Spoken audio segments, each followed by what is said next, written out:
네, 23번째 시간입니다. 이번 시간에는 우리가 지난 시간에 북이스라엘 왕국과 남유다 왕국에 대해서 배웠죠. 자, 그러면은 그 분단 왕국 시대에 하나님의 말씀을 대언을 하던 그런 대언자들의 활동 상황에 대해서 우리가 살펴볼 필요가 있는데, 이번 시간에는 구약 시대의 대언자란 어떤 존재인가, 또 대언자는 어떠한 역할을 담당했는가 포괄적으로 살펴보도록 하겠습니다. 엘리야나 엘리사나 나단, 오바댜 이런 사람들 일일이 하나씩 다 인물별로 살펴보긴 어려우니까 대언자 전반에 대해서 알아보는 시간을 갖도록 하겠습니다. 개역 성경에는 선지자라는 말이 나오고요, 또 일부 다른 번역에서는 예언자라는 표현이 나옵니다. 우리 킹 제임스 흠정역 성경에는 영어의 prophet이라는 단어를 대언자라고 번역을 했습니다. 그래서 이 용어 개념을 어떻게 정의하느냐에 따라서 그 대상의 역할과 또 임무가 달라지기 때문에 바른 용어를 알고 있는 것이 필요합니다. 자, 이 문제를 알아보기 위해서 우리는 사무엘상 9장으로 넘어가도록 하겠습니다. 자, 사무엘상 9장 9절 말씀해 보니까, 예전에 이스라엘에서는 사람이 하나님께 가서 여쭈려 할 때에 이같이 말하기를, 오라, 우리가 선견자에게로 가자 하였더라. 지금 대언자라 부르는 사람을 예전에는 선견자라 불렀더라. 어떤 용어가 나와요? 선견자라는 용어가 먼저 있었고 그 다음에 대언자라는 용어가 나왔다는 거죠. 자, 선견자라고 된 그 단어는 보면 영어로 seer입니다. 보는 사람. 보는 사람이라는 것은 하나님의 시각에서 이 세상과 또 사람과 주변 환경을 보고 판단하는 사람이라는 그런 뜻입니다. 또한 한편으로 seer니까 보는 사람, 다른 사람보다 좀 멀리 앞을 내다본다라는 그런 의미도 있습니다. 자, 그러다 보니까 번역을 여기에 대해서 선견자라고 했죠. 먼저 볼 견자를 써서 앞을 내다본다라는 그런 의미로 선견자라고 불렀습니다. 자, 이게 원래 대언자라는 용어가 나오기 전에 이런 사람들을 선견자라고 불렀다고 했고, 자, 그리고 또 이 사람들을 대언자라는 용어가 나오기 전에 어떤 용어로 불렀느냐면 사무엘상 9장 6절에 보니까, 그가 그에게 이르되 이제 보소서, 이 도시에 하나님의 사람이 있는데 그는 존귀한 사람이니이다. 그가 말하는 모든 것은 반드시 이루어지니 이제 우리가 거기로 가사이다. 혹시 그가 우리가 가야 할 우리의 길을 보여줄까 하나이다 하므로, 중요한 단어가 있어요. 하나님의 사람, 다른 말로 하나님의 사람이라고 합니다. 하나님께서 사용하시는 사람이다, 그런 의미도 있고 하나님의 성품을 닮은 사람이다, 그런 의미가 있습니다. 그러니까 대언자는 어떤 기적이나 능력을 행하는 사람을 말하는 것이 아니라 하나님의 성품을 닮은 사람으로서 삶의 열매를 일상생활 가운데 삶의 모범으로 보여주는 선한 간증을 보이는 사람이 하나님의 대언자가 될 수 있다는 겁니다. 자, 그런데 오늘날 어떻습니까? 대부분 미래를 알아맞히느니 예언을 한다느니 이런 은사를 가진 사람들 가운데에서 정말로 하나님의 성품, 하나님의 마음을 담고 하나님의 성품을 닮은 사람이 별로 없다는 겁니다. 마치 자기가 능력을 베푸는 것처럼 자기에게 어떤 다른 사람에게는 없는 신기한 재능이 있는 것처럼 내세우는 사람이 너무 많다는 겁니다.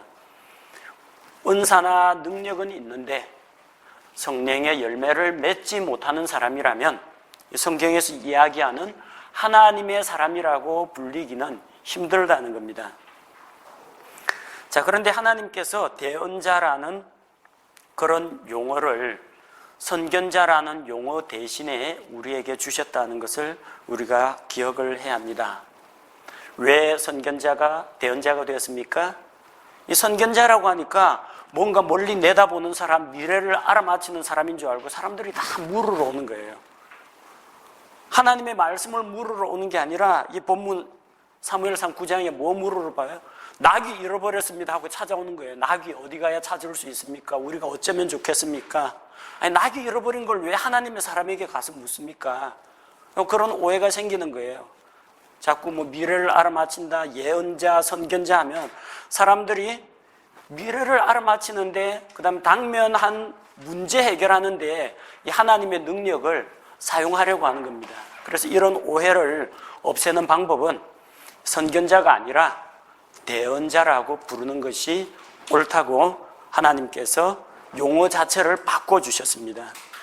그러니까 선지자가 아닙니다. 미리 아는 사람이 아닙니다. 사람들 가운데에서는 미래를 미리 알아맞힐 수 있는 사람이 없어요. 예언자도 아닙니다. 먼 미래의 말을 미리 예언하는 것이 아닙니다. 이 사람들은 대언자라는 겁니다. 대언자라는 것은 대신해서 말을 전한다, 그런 의미입니다. 그래서 그 대언이라는 말의 개념에 가장 적합한 것이 출애굽기 4장 15절에 나오는 모세와 아론 사이의 관계를 보시면 됩니다. 하나님께서 모세를 이스라엘의 지도자로 이집트에 내려보내서 이집트에서 고생하고 있는 하나님의 백성들을 건져내려고 하셨는데 모세가 여러 가지 변명으로 거절을 합니다. 그 변명 가운데 한 가지가 뭡니까? 저는 말을 잘 못합니다. 말이 느리고 혀가 둔합니다. 그러자 하나님께서 그에게 말 잘하는 그의 형 아론을 붙여주셨어요. 그래서 15절 말씀 보니까 너는 그에게 말하고 그의 입에 말들을 줄지니라. 내가 내 입과 그의 입과 함께하여 너희가 행할 일을 너희에게 가르치리라. 그가 백성을 향해 내 대변인이 되리니 그가 참으로 내게 입을 대신할 것이요 너는 그에게 하나님을 대신하리라. 하나님께서 모세에게 말씀하십니다. 모세는 말씀을 받았는데 표현 전달력이 좀 떨어지니까 그 말을 자기 형 아론에게 줍니다. 그러면 아론이 모세를 대신해서 모세의 대변인이 되어서 백성들에게 이야기하는 겁니다. 쉬운 말로 대변인, 오늘 정당 대변인, 대신해서 이야기해 주는 사람을 대변인이라고 하는데 하나님 말씀을 대신해서 말하는 겁니다. 거기에서 더도 아니고 덜도 아니고 단순히 하나님께서 하신 말씀을 주 여호와의 말씀이 이러하시다 하고 대신해서 전달하는 사람을 대언자라고 합니다. 자, 그래서 이 대언자는 대언을 하다 보니까 어떤 이야기를 하게 돼요? 현재 있는 하나님의 말씀을 전하는 가운데 현재 이스라엘 백성들의 죄와 또 그들의 당면 문제에 대해서 지시를 내리기도 합니다. 또 지난날 하나님께서 어떻게 선하신 손길로 이스라엘 백성을 인도하셨느냐, 과거의 일도 정리해서 들려주기도 합니다.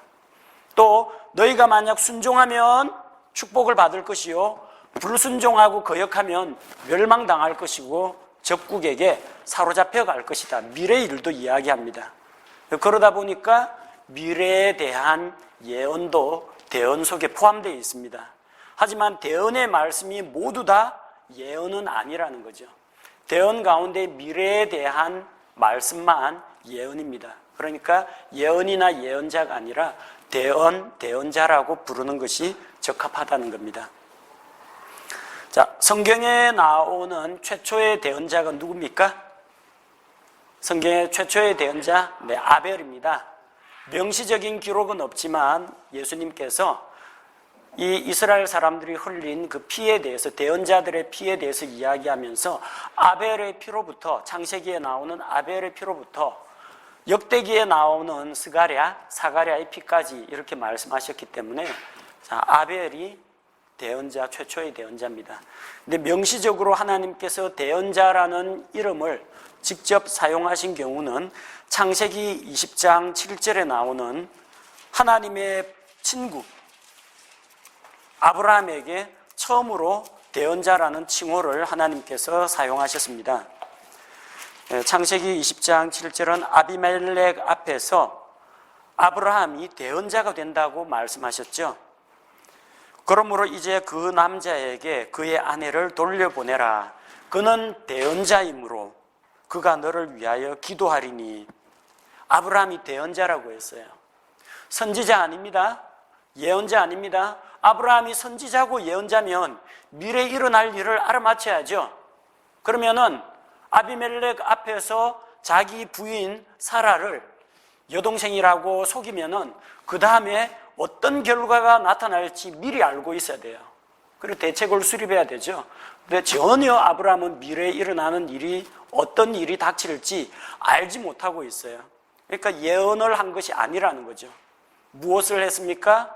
하나님의 말씀을 받아서 아비멜렉에게 하나님의 말씀이 이러하시다 대언을 하는 사람이라는 거죠. 아비멜렉은 점장이처럼 먼 미래의 일을 알아맞히지 못했고 자신의 미래조차도 알지 못하는 사람입니다. 그래서 이 사람은 예언자나 선지자가 아니라 대언자라고 부르는 것이 옳다는 겁니다. 자, 그러면 대언자는 어떻게 부르심을 받느냐? 먼저 하나님께서 어떤 사람을 부르고자 하시면은 하나님께서 미리 그 사람을 예비하십니다. 어느 정도로 예비를 하십니까? 하나님께서 그가 태어나기 오래전부터 미리 예비하십니다. 예레미야 1장 4절에서 6절을 보면은 예레미야 대언자에게 하시는 말씀이 내가 너를 뱃속에 짓기 전에 너를 알았고 내가 태에서 나오기 전에 내가 너를 거룩히 구별하였으며 너를 민족들을 향한 대언자로 세웠노라 하시기에. 자, 이 말씀을 보면은 예레미야 대언자가 아직까지 태어나기 이전에 하나님께서 그를 향한 계획을 가지고 계셨다는 것을 알 수가 있습니다.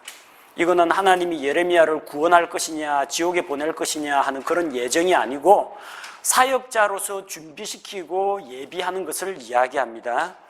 하나님의 사역을 위한 예비와 예정입니다. 그래서 이와 같이 미리부터 하나님께서 준비하시고 그가 어떠한 과정을 거쳐서 어떻게 훈련받고 성장할 것인지를 하나님께서 인도해 가신다는 겁니다. 그리고 때가 되면 하나님께서 불러주십니다. 이 대언자는 부르심에 의해서 결정됩니다. 아모스 7장 14절에서 15절 보면은 이 아모스라는 대언자 역시 자기 아버지가 대언자가 아니었습니다. 이에 아모스가 아마샤에게 응답하여 이르되 나는 대언자가 아니며 대언자의 아들도 아니었노라. 다만 나는 가축치는 자요 돌 무화과 나무 열매를 모으는 자였는데 내가 양떼를 따라갈 때에 주께서 나를 데려가시고 주께서 내게 이르시기를 가서 내 백성 이스라엘에게 대언하라 하셨느니라.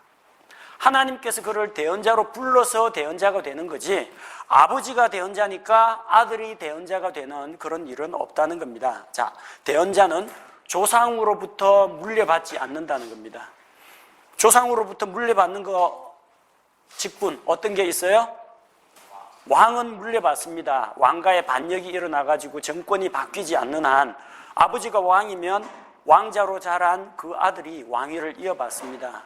제사장 역시 레위 지파에서 아론의 아들들이 쭉 물려받습니다.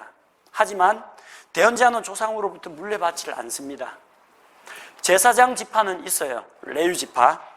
대언자 지파라든지 대언자 족속이라는 것은 성경에 없습니다. 그래서 어떤 경우에는 레위 사람 출신이 대언자가 되기도 하고 어떤 사람은 유다 지파에서 대언자가 나오기도 하고 어떤 경우에는 므낫세 지파에서 대언자가 나타나기도 합니다. 자, 이것은 부르심에 의해서 결정이 되는 것이지 어떤 혈연에 의해서 상속에 의해서 일어나지 않는다는 겁니다. 그리고 대언자는 그런 부르심에 따라서 특별한 경험을 하기도 합니다. 모든 대언자가 다 그런 건 아닙니다. 이사야 6장에 보니까 우시야 왕이 죽던 그 해에 주께서 보좌에 높이 들리셨는데 그리고 그 보좌 앞에서 스랍들이 하나님을 찬양하는 그런 영광스러운 광경을 이사야 대언자가 목격하고 또 그분의 음성을 듣습니다. 자, 이런 하나님께서 친히 나타나셔서 너는 내가 내게 주는 말씀을 전파하라, 이런 경험을 주시기도 하고, 그냥 일상생활 가운데에서 아모스 대언자와 같이 그냥 양떼를 치고 그리고 나무를 돌보고 이럴 때 하나님께서 그를 부르시는 경우도 있다는 겁니다. 모세가 하나님께 대언자로 부르심을 받았을 때는 좀 특별한 경험이 있었죠. 호렙산 가시나무 떨기 그 불꽃 가운데에서 하나님의 영광스러운 임재를 경험했고, 하나님께서 친히 그를 세우시고 하나님의 말씀을 주시고 이스라엘 백성을 구원해내는 그 사역을 맡기신 것을 볼 수가 있습니다. 또 율법에 의하면은 왕에 대해서는 어떤 규례가 있습니다. 왕의 규례 기억나시죠? 우리 신명기 17장 공부하면서 배웠습니다. 왕위에 오르거든 레위 사람 제사장 앞에 보관되어 있는 성경 말씀을 필사해가지고 한 부를 가지고 부지런히 읽고 겸손한 마음으로 하나님을 섬기며 또 이스라엘 백성들을 섬기면 그의 마음이 교만해지지 않고 계속 왕위에 오르는 날이 장구하게 될 것이라고 이야기하셨고, 하지 말아야 할 것은 뭘 하지 말라고 했습니까? 말을 구하러 이집트로 내려가지 말라, 은과 금을 많이 쌓아두지 말라, 여러 아내를 두어가지고 마음이 미혹되지 않도록 하라, 해야 할 일과 하지 말아야 할 일들에 대해서 규례가 나와 있습니다. 제사장에 대한 규례 있습니다. 레위기 보면은 제사장은 어떻게 거룩한 삶을 살아야 하는지, 어떠한 옷을 입고 무엇을 먹고 부정한 것과 정한 것을 어떻게 구별해야 할지 다 규례가 있는데, 유독 대언자의 직무에 대해서는 규제하는 바가 없습니다. 단순히 하나님의 말씀이 이러하시다라고 전달하는 것이 그의 주 임무라는 겁니다. 그렇기 때문에 이 대언자의 직무는 겉으로 드러나기에 사람들로부터 인정을 받는 것도 아니고, 또 대언자 직무를 갖는다고 해서 남들보다 왕처럼 제사장처럼 우월한 지위를 갖는 것도 아니라는 겁니다. 그야말로 빛도 없이 이름도 없이 오직 말씀만을 선포하는 자가 대언자입니다. 자, 대언자의 책무는 크게 나누면 두 가지로 살펴볼 수가 있습니다. 하나는 현재 사역이고 하나는 미래 사역입니다. 현재 사역이라는 것은 자기가 처해 있는 현 사회 구조 내에서 이 이스라엘의 왕과 또 이스라엘 민족들의 삶에 대해서 조언을 해주고 책망을 하고 그들을 바른 길로 인도하는 겁니다. 그래서 이스라엘이 우상숭배의 죄에 빠지면 그 죄에 대해서 지적하고 책망을 합니다. 거짓 대언자들, 타락한 제사장들, 불공정한 재판장들, 그리고 잘못 행하는 왕들에 대해서 책망할 수 있는 자격이 대언자에게 있습니다. 대언자 자신의 권세가 아니라 하나님께서 그 대언자의 입에 그분의 말씀을 넣어주시기 때문에 그렇습니다. 또한 이스라엘 백성들에게 이 부패하고 타락한 이 가나안의 풍속을 본받지 말고 오직 신명기의 율법에 기록되어 있는 하나님의 말씀을 따라 살아야 한다는 것을 선포해주는 그런 임무가 있습니다. 또한 이 대언자는 미래의 사역도 다룹니다. 미래에 일어날 일들에 대해서 하나님으로부터 말씀을 받아서 전달을 합니다. 하나님께서 마침내 그 백성을 돌아보시고 구원하신다는 것과 이스라엘이 죄 가운데 빠져 있지만 회개하고 돌아올 때 하나님께서 그들을 다시 회복시키시고 또 그들을 더욱더 번성시키신다는 그런 소망의 말씀을 전합니다. 또한 구약시대의 대언자들은 장차 이 세상에 오시게 될 여자의 씨로 오실 하나님의 아들 메시아에 대한 말씀들을 선포했습니다. 또한 하나님께서 그들에게 주신 그런 언약들을 거듭거듭 확인시키는 그런 역할을 했습니다. 성경에 나오는 대부분의 대언자는 남성입니다. 여자 대언자가 없느냐? 전혀 없는 건 아닙니다. 여자 대언자는 몇몇 특별한 경우에 있습니다. 이게 뭐 남녀 불평등이 아니냐 그렇게 이야기할지도 모르는데 어쨌든 우리는 성경에 하나님께서 남자를 대언자로 세우셨다는 것과 몇 가지 특별한 사정이 있는 경우에는 하나님께서 여자도 대언자로 허락하셨다, 그런 정도까지는 우리가 알 수가 있습니다. 성경에 나오는 여자 대언자 꼽아볼까요? 출애굽기 15장 20절에 보면은 아론의 누이 동생, 그러니까 모세의 누나죠, 미리암이 여대언자라고 합니다. 여자 대언자. 이 미리암은 성경에서 3번 나타나죠. 한 번은 모세 갈대 상자에 넣어가지고 몰래 숨어서 지켜보던 그 어린 소년 미리암이 있고, 또 하나는 하나님께서 홍해의 기적을 통해서 이스라엘 백성 앞에서 홍해 바다를 가르셨을 때 이스라엘 여인들을 인도하면서 하나님을 찬양하는 그런 노래를 인도한 미리암이 있고, 또 하나는 모세의 지도권에 대해서, 리더십에 대해서 인정하지 않고 하나님이 너하고만 이야기하셨느냐, 우리도 하나님과 이야기했다 그러면서 모세의 지도권에 대해서 도전하고 결국은 나병이 들어가지고 진 밖으로 쫓겨난 미리암, 이렇게 3번이 있어요. 근데 이 여대언자 미리암을 세워놓았더니 어떻게 했어요? 지도자 모세를 대적하는 일을 합니다. 너만 대언자가 아니라 나도 대언자다. 자, 두 번째로 나오는 대언자가 사사기 4장 4절에 나옵니다. 라비돗의 아내 여대언자 드보라.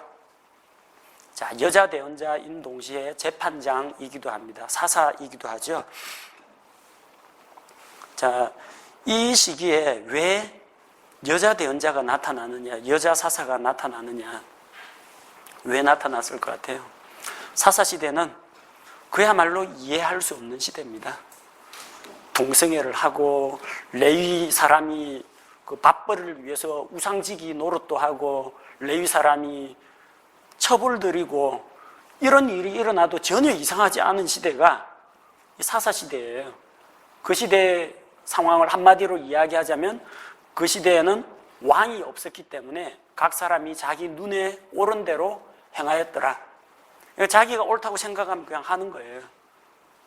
일반적인 이성과 하나님의 법도와 진리가 땅에 떨어진 시대가 사사시대입니다. 그러니까 뭐 여자 대언자가 나타난다 하더라도 별 이상하지가 않은 시대라는 겁니다. 그리고 또 한 가지는 그 시대에 정말로 하나님 앞에서 용기 있게 하나님의 말씀을 선포하는 그런 남자들이 좀처럼 없었다는 이야기입니다.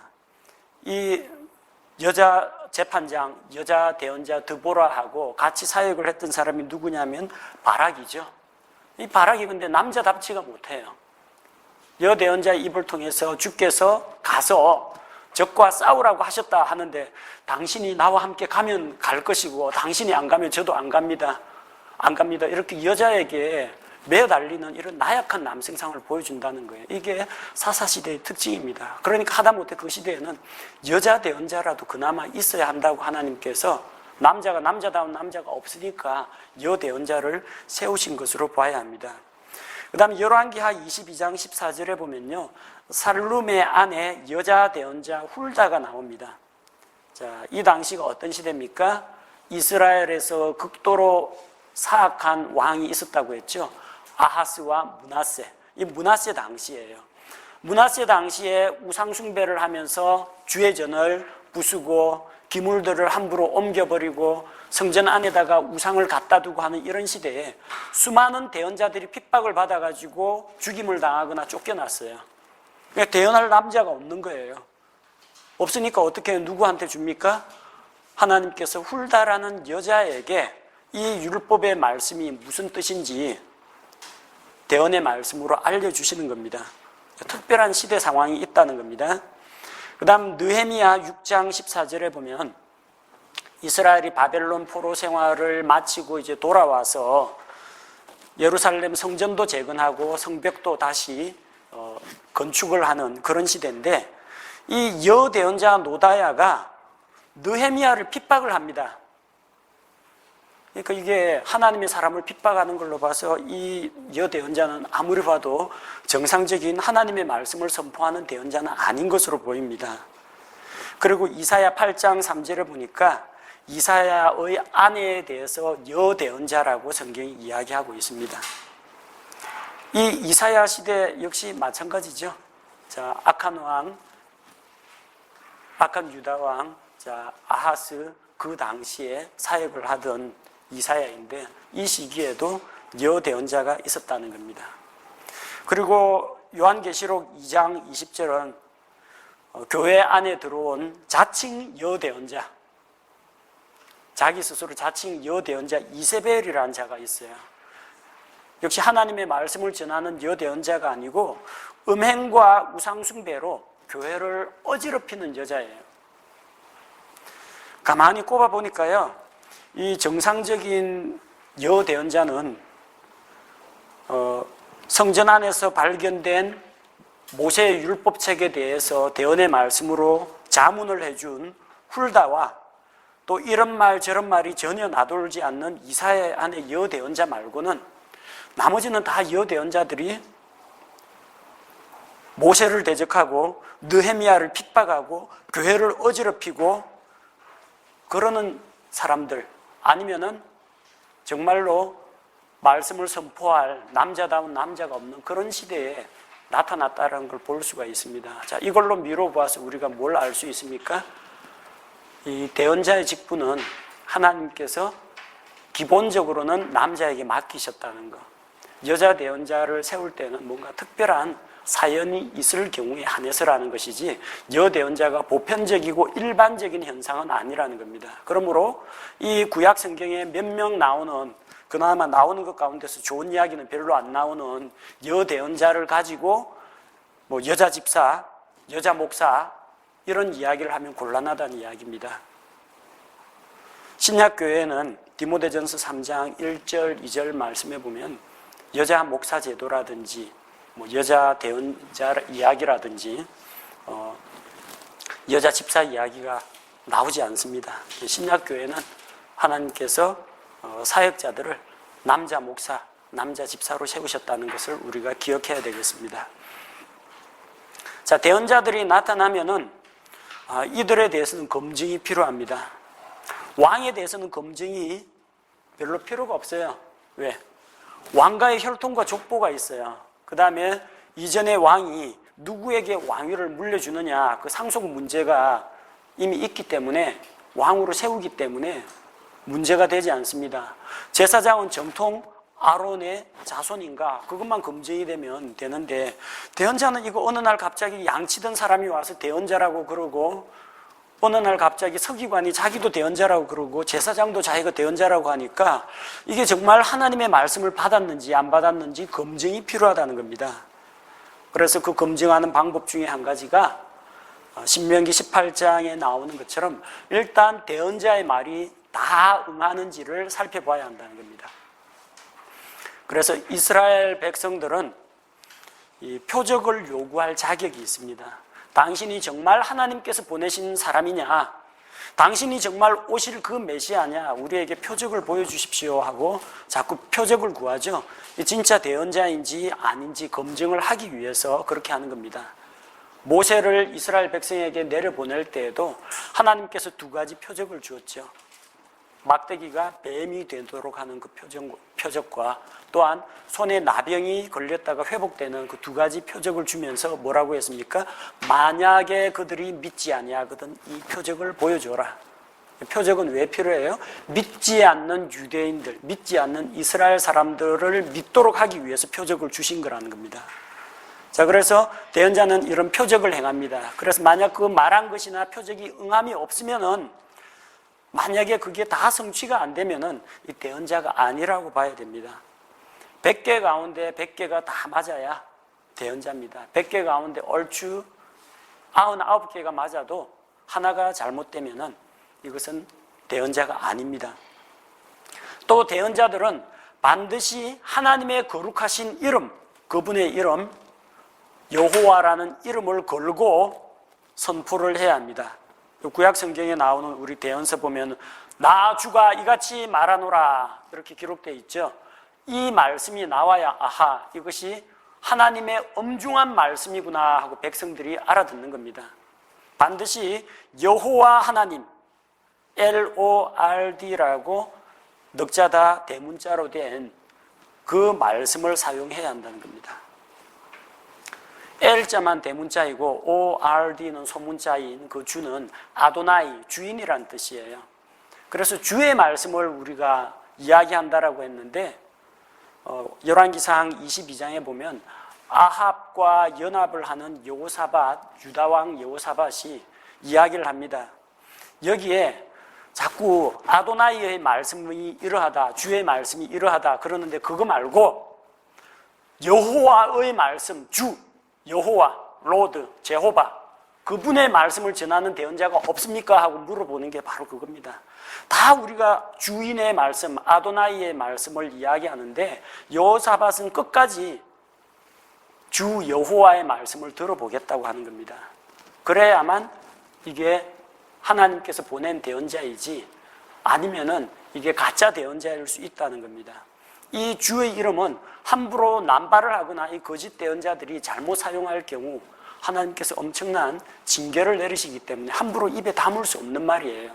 하나님께서 보내지 않는 한은. 그리고 이 대언자의 말은 이미 계시된 기록된 모세의 율법과 조금도 어긋남이 없어야 한다는 겁니다. 기록된 말씀은 변하지 않습니다. 객관적입니다. 그리고 하나님의 진리는 서로 모순이 되지 않아야 합니다.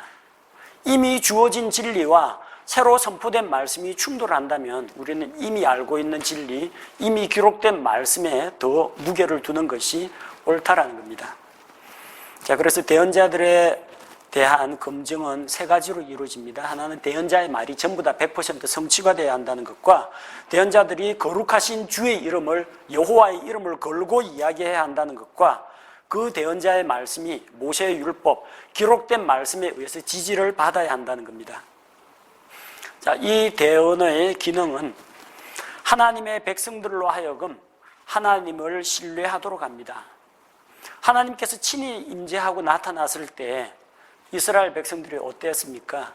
출애굽기 보니까 시내산에 불길이 치솟고 연기, 구름 기둥이 그리고 흑암이 덮고 나팔 소리가 들리고 하니까 모든 이스라엘 백성들이 두려워서 떱니다.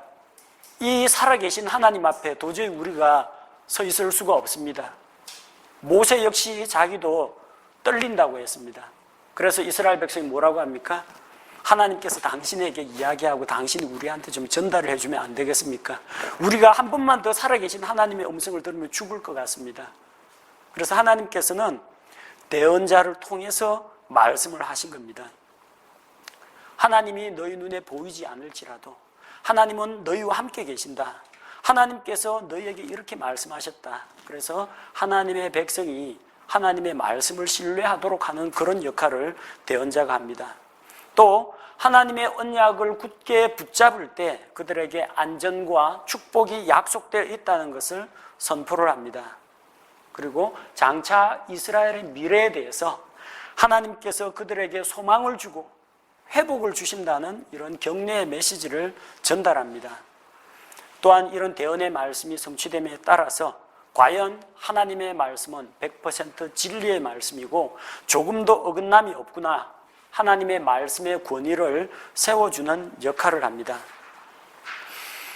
자, 그러면 우리 다음으로 대언자 직무가 역사적으로 어떠한 발전 단계를 거쳐왔는지 살펴보고자 합니다.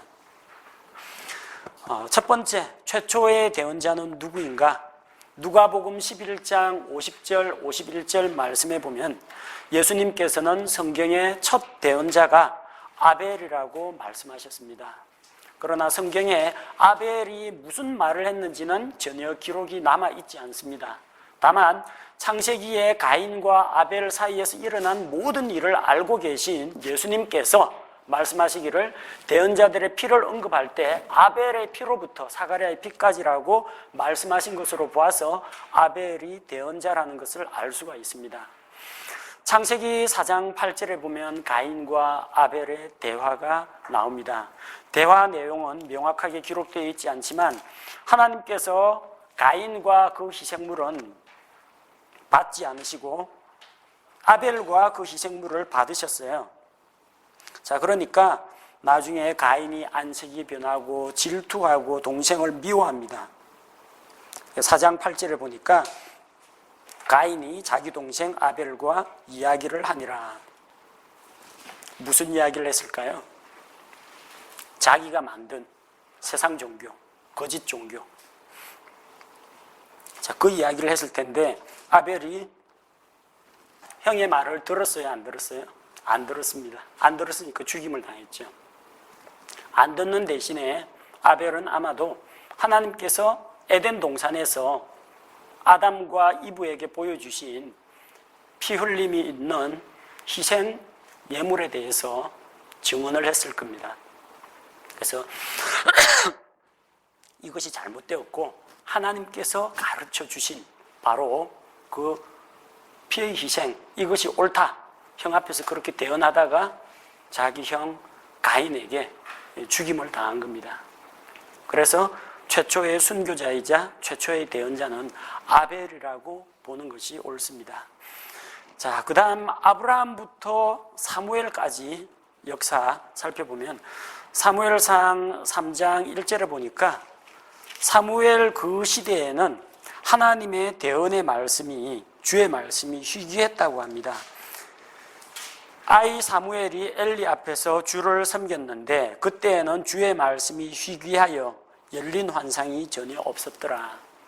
그 당시에는 대언자들이 그렇게 많이 활동하던 시대도 아니었고 또 하나님께서 대언의 말씀을 그렇게 잘 주지 않고 대언이 어느 정도 제한되어 있던 그런 시대입니다. 자, 아브라함부터 사무엘까지니까 그 안에 들어가는 인물들을 꼽아보면 아브라함이 제일 먼저죠. 우리가 아까 창세기 20장에서 살펴본 것처럼 아비멜렉 앞에서 하나님께서는 아브라함을 나의 대언자다 그렇게 불러주셨습니다. 예언자가 아닙니다. 그 다음에 신명기 34장 10절에 보니까 모세는 이스라엘에 나타난 모든 사람들 가운데 가장 뛰어난, 가장 위대한 대언자라고 했습니다. 그 이후로는 모세와 같이 위대한 대언자가 나오지 않았다고 합니다. 자, 모세가 가장 위대한 대언자라고 보시면 됩니다. 또 사무엘까지니까 사무엘 역시 대언자 역할을 감당했었죠. 재판관, 즉 사사의 일도 했고 제사장으로서 희생물을 드리는 일도 했고 또한 그가 대언자 역할도 감당했다는 것을 볼 수가 있습니다. 이 당시 아브라함부터 사무엘까지 당시 대언자의 주요 역할은 하나님의 대변인입니다. 하나님의 뜻은 무엇인가? 하나님이 이 민족에게 무엇을 원하고 계신가? 하나님의 말씀을 대신 전달하는 역할을 맡았습니다. 그리고 BC 약 9에서 10세기 사이에는 이 시기에도 대언자들이 활동을 했는데 대부분 성경 기록 없이 구두로 말로만 대언을 하던 그런 시대입니다. 대표적인 예가 나오죠. 다윗 왕 당시에 대언자가 있었죠. 나단 대언자. 이 나단 대언자가 기록한 성경은 사실 없습니다. 나단이 특별한 대언서를 기록한 건 없어요. 다만 사무엘 하에 나오는 것을 보면은 다윗의 범죄에 대해서 하나님으로부터 말씀을 받아가지고 다윗을 책망하는 일을 했습니다. 주로 이 시기 대언자들은 모세의 율법을 가지고 전하는 역할을 했습니다. 그리고 왕에게 이스라엘 민족들을 어떻게 다스리고 이 나라의 그 운영과 방향을 어떻게 결정해야 할 것인지 왕에게 조언을 하는 그런 역할을 했습니다. 그 다음으로 약 BC 7, 8세기경이 되어서 비로소 이제 말씀을 기록하는 대언자들이 등장하기 시작했습니다. 자, 이 시기에는 하나님의 대변자 역할을 하면서 주로 이스라엘 민족에게 말씀을 선포했습니다. 어떤 내용을 선포했어요? 이 시기는 대략 어떤 시기입니까? 이스라엘 민족이 점차 범죄하고 하나님에게서 떠나던 그런 시기죠. 그래서 하나님의 율법의 말씀을 선포하고 너희가 만약 그것을 어길 경우에는 하나님이 이와 같이 너희를 징계하실 것이다. 너희가 순종하면 다음과 같은 복을 받을 것이다. 이런 것들을 선포했고 이스라엘의 우상숭배의 죄에 대해서 또 거짓 대언자들에 대해서 경고하는 그런 역할을 담당했습니다. 자, 그럼 BC 5에서 6세기의 경우에는 거의 포로기 이후가 되겠죠. 포로로 잡혀갔다가 이제 돌아온 그 시기에 그때 당시 이스라엘 민족은 거의 절망 상태에 빠졌습니다. 주권을 잃었습니다. 영토를 잃었습니다. 주변에 있는 강대국들에게 에워싸여 있습니다. 그런 가운데 과연 이스라엘이 이전과 같은 다윗 솔로몬 시대의 영광을 회복할 수 있을까? 정말 암담한 그런 시대에 대언자들이 나타나서 하나님과 이스라엘 사이에 맺은 언약을 거듭거듭 보여주었습니다. 그 언약이라는 게 어떤 겁니까? 처음에 아브라함 언약, 그 다음에 모세를 통해 주신 모세 언약, 또한 팔레스틴 땅에 대한 팔레스틴 언약, 다윗 왕가에게 주신 다윗 언약, 그리고 예레미야 대언자를 통해 주신 이스라엘 백성과 미래에 세우게 될 새 언약에 대해서 이 대언자들이 거듭거듭 회상시키고, 너희가 언약의 백성이다, 순종하면은, 회개하면은 하나님께서 너희에게로 돌이키실 것이다. 그러니까 너희가 먼저 하나님께 회개하고 돌아오라는 메시지를 전파했습니다. 이 시기에 주요 관심은 사회적인 부조리와 악에 대한 것들입니다. 고리대금업을 한다든지, 동족을 학대하고 노예로 팔아버린다든지, 재판장이 뇌물을 받고 판결을 굽게 한다든지, 이런 것들이 주요 고발 대상이었고, 바빌론에서 한번 연단을 받은 이후로는 이스라엘에게 이제 더 이상 우상숭배 문제는 더 이상 다루질 않습니다.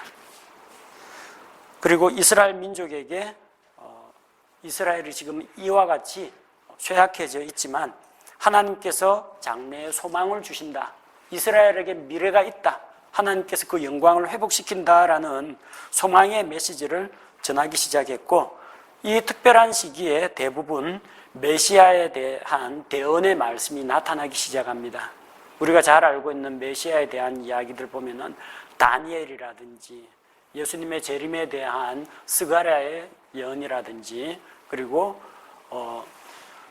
주의 날에 대한 요엘의 환상이라든지, 자, 이런 것들이 나타나기 시작했고, 미래에 회복될 이스라엘과 그 영광에 대해서 다루기 시작했습니다. 그리고 BC 400년부터 시작해서 이제 신약 시대에 이르기까지, 그러니까 말라기 대언자로부터 신약 시대에 이르기까지는 우리가 암흑기 혹은 침묵기라고 부릅니다. 약 400년간 대언자가 나타나지 않고 대언의 말씀도 없던 시기입니다.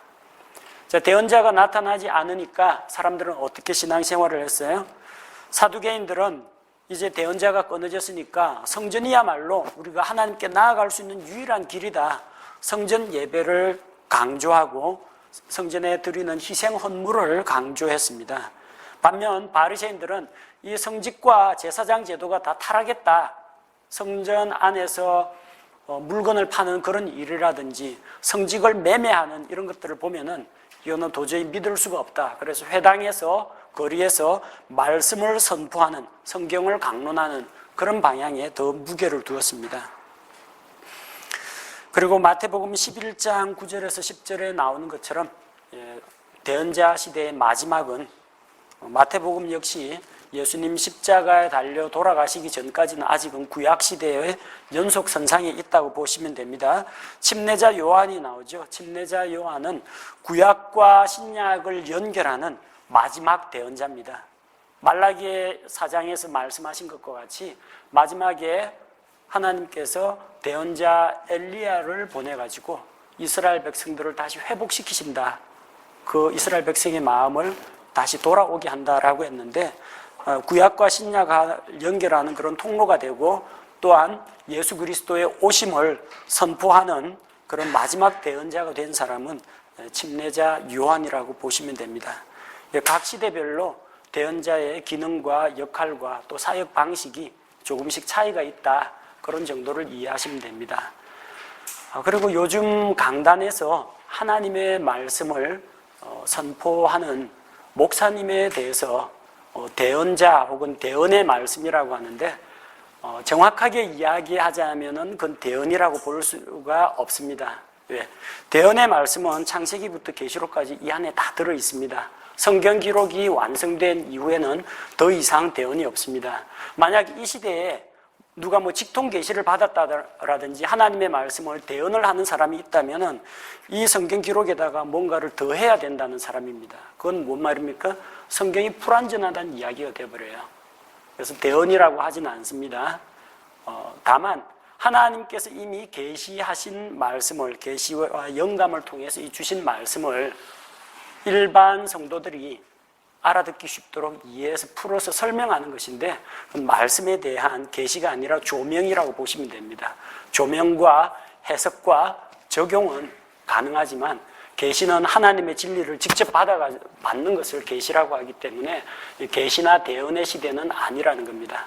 그러니까 오늘 강단에서 말씀을 대언하시는 목사님 이런 표현보다는 오늘 강단에서 하나님의 진리의 말씀을 선포하시는 이런 식으로 이야기하는 것이 더 적합하다고 봅니다. 어쨌든 오늘 우리가 배운 이 대언이 무엇이고 대언자가 무엇인지 이 개념을 잘 이해하고 있으면은 앞으로 우리가 배울 대언서들을 이해하는데 크게 도움이 되리라고 생각합니다. 자, 오늘은 여기서 마치도록 하겠습니다. 감사합니다. 고맙습니다.